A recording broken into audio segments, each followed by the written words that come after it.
Hey YouTube folks, welcome to another video on this channel, Esco and Zadrisco. And in today's video, yes, I'm going to bring you one of the most special games I've ever played in my life. The day I faced the Chinese dragon Liren.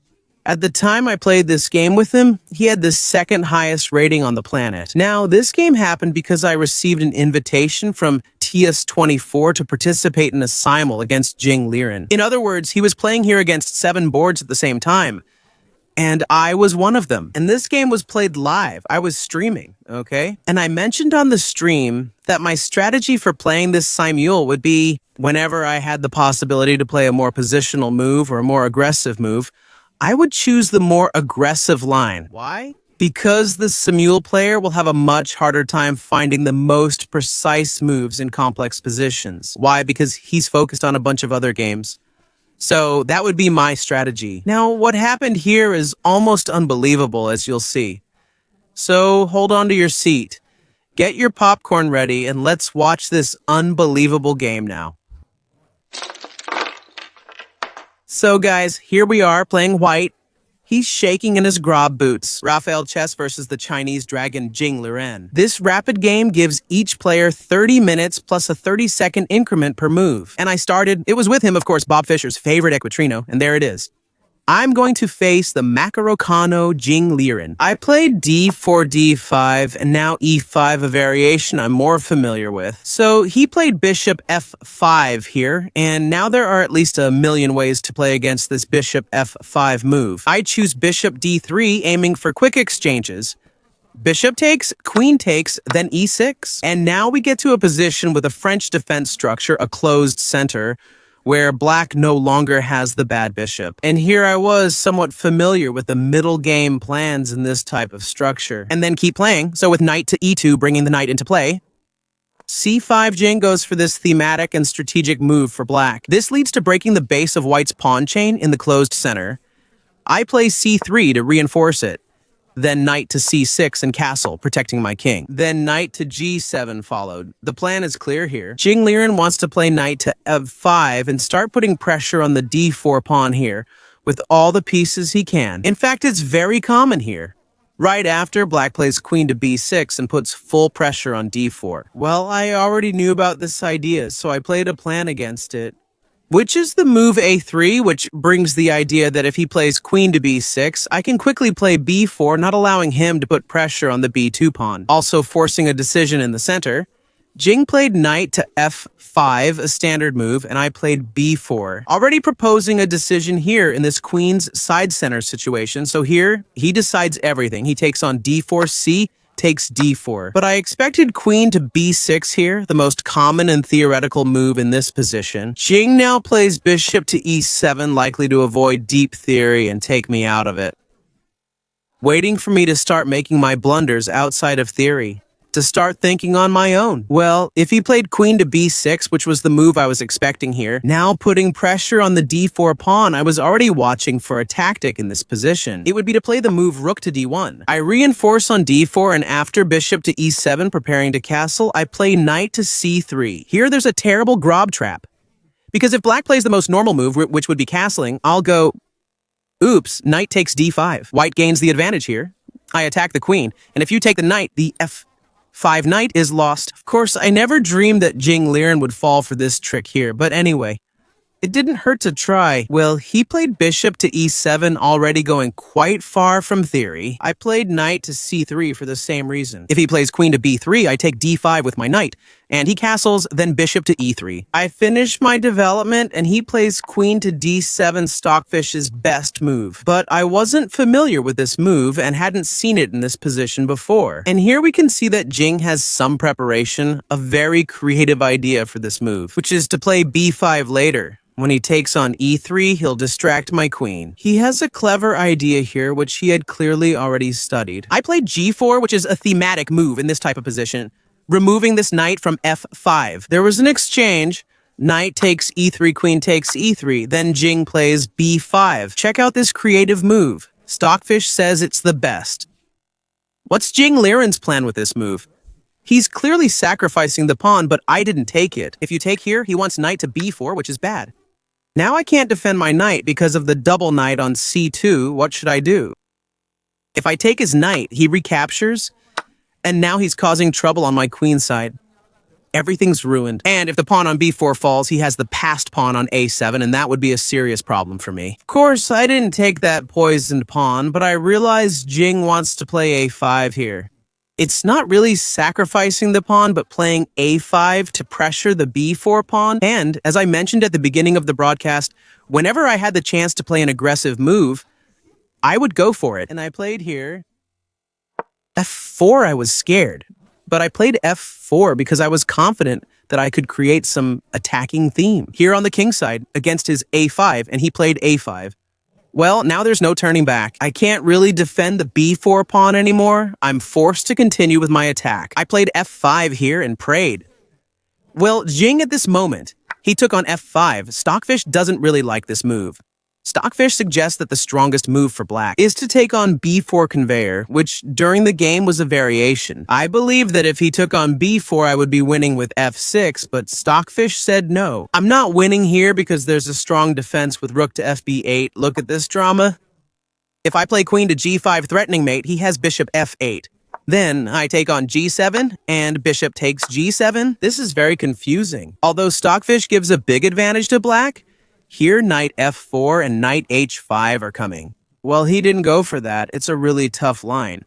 And, as I said, he's playing a simul, a bunch of boards, so he won't always be able to find the most precise moves, and you can use that to your advantage, right? In this position, he took on f5, I recaptured and threatened f6.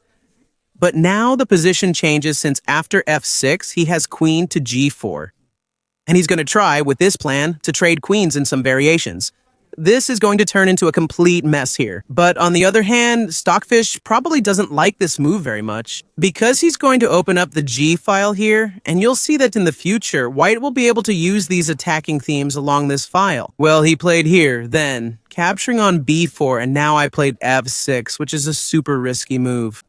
Now I'm sacrificing a piece, attacking the bishop, and threatening queen to G5 with several mating ideas. He played queen to g4, checking and stopping my queen to g5 idea.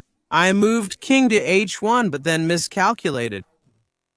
Anyone watching the live stream noticed that when he took here on c3, my initial idea was to play rook to g1 and then capture on g7. I wondered, how is Jinglini allowing this? But I missed queen e4 here. In my calculation, I forgot about that move. So, if I play rook g1 now, I'm completely lost because I lost a piece, and if I play rook g1, he trades queens. Even if I take here and I recover the piece, I'm still lost in the end.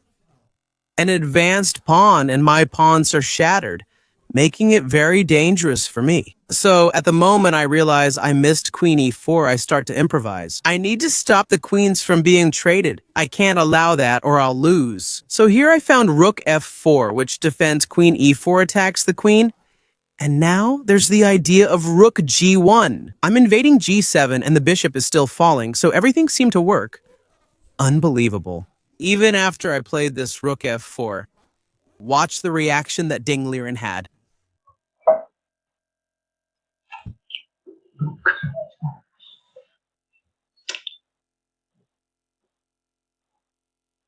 As you saw, rook f4 troubled Liren.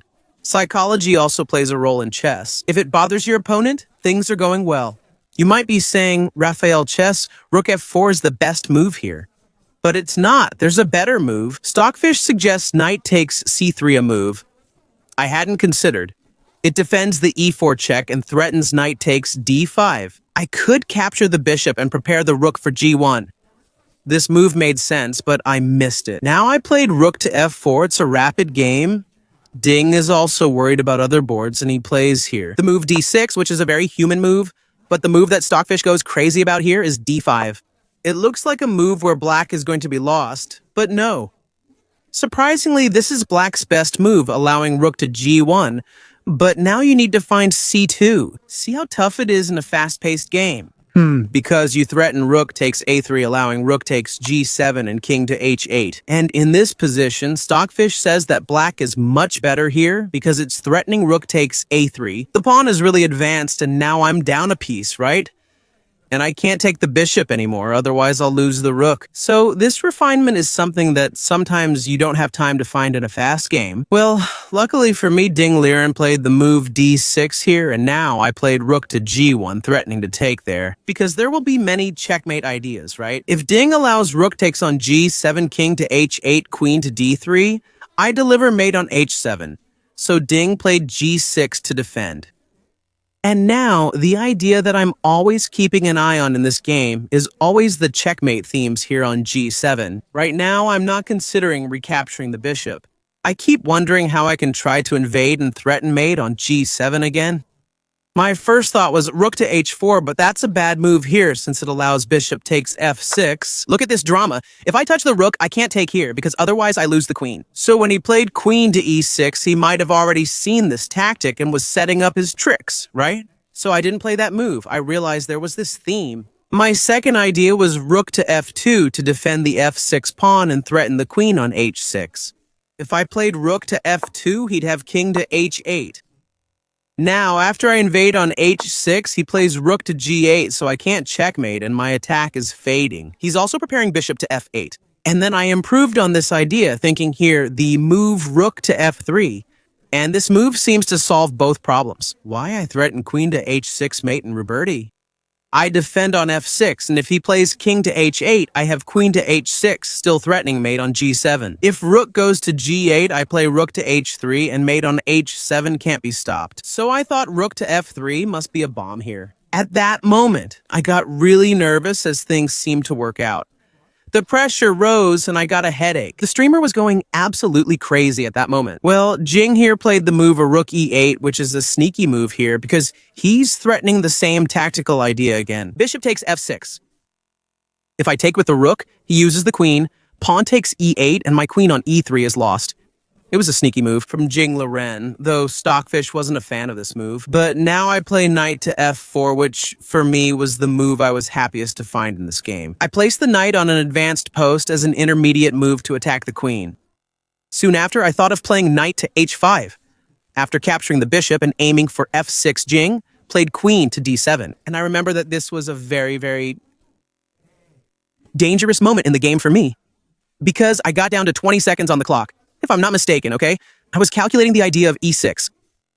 I was trying to plan my attack, but I didn't have time to calculate the move. I thought, wait, I don't have time to calculate. He's preparing bishop f8 to defend against all my checkmate ideas. So I got my piece back, I took the bishop, he took with the rook, and now I played knight to h5. At this point, I became nervous and couldn't control it anymore because I felt threatened. A fork wins the queen. And after queen to h6, I should be completely winning. Jing played rook to e6, so now I can go for the fork. I saw this coming. But if he sacrifices the piece and I capture with the pawn, he'll have some defensive ideas, like mating threats with his queen on h6. My attack will end, and I'll need to hold these pawns since a3 is under attack. He has two passed pawns on the queen's side, and these powerful twins offer many options. I played queen h6 immediately, threatening with the queen. Mate on g7 now, he played f5 to defend the g7 square from the queen. And now I capture en passant, which brings a new attacking idea. I'm threatening f7. If he plays king h8, I checkmate on g7. Now what?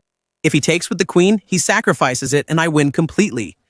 So I wondered, how does he defend? I realized he had queen f7 and played it quickly.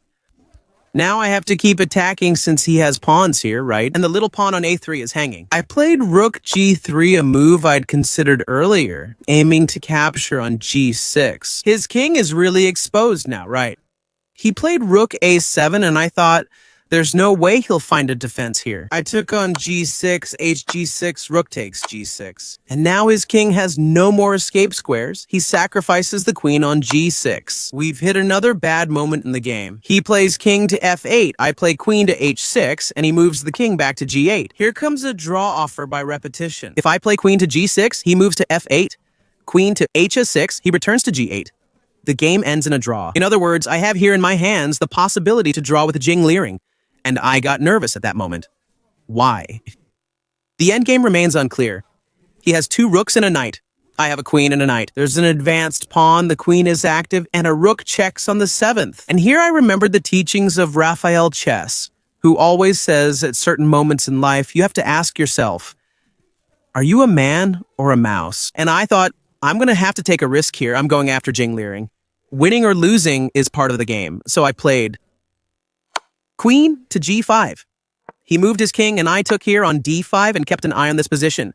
It looks like everything is working. Because I attacked the rook, I attacked the knight. Jing played rook to e2, a move that sets up some traps. Because notice that he's sacrificing the knight. But what about after c2? What do I do with my life then, right?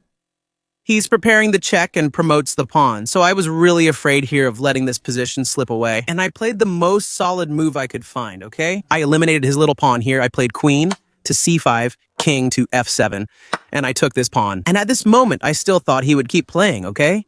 I thought he would find some resource here. I was considering continuation since I'm threatening the knight.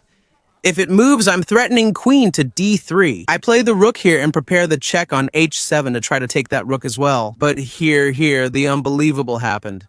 The Chinese dragon did what? He resigned from this dramatic, tense game. And it was a game that made me very, very happy. So I also wanted to thank everyone who was following this game live on the stream and cheering for Raffael. I'm really grateful for your presence. And of course, for this match that I will definitely never forget in my life. Now the match stats are up. I scored 91 points, 9 pressure, which I was also very happy to have managed. It's showing a brilliant move, which was exactly rook to g6, which was the move. If I hadn't made that move, I would have been lost.